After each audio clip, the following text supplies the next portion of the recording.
Tulo ka lalaki siko puman iligal nga namutulog kahoy sa Samal Island. Usa sa mga suspect, empleyado sa Davao del Norte Provincial Government.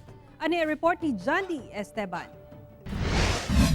Dali nga miresponde ang NBI Samal kuyog ang DENR enforcement team dihang nadawat ang report kalabot sa iligal nga pagpamutulog kahoy sa barangay Miranda sa Samal Island. Ilang naaktuhan ang tulo ka mga lalaki nga namutol og mga kahoy ug daghan usab ang mga pinutol na nga mga kahoy sa daplin. Dihang gipangayuan og permit, walay mapakita ang mga dinakpan kinsa nasayrang pulos taga Panabo City. Ang nagpasiugda matud pa sa mong iligal nga binuhatan mao si Wilfredo Almasa Sr. nga usa ka empleyado sa Davao del Norte Provincial Engineers Office. Kasi yung nagputol is only a brother no owner.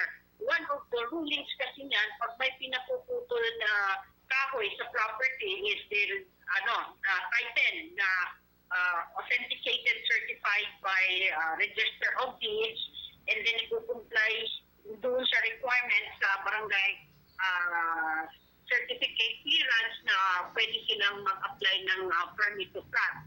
So lahat yun wala. Na-recover sa lugar ang 65 ka mga punuan sa akasya, mahugani ug antipolo. Ako si Jandy Esteban para sa One Mindanao.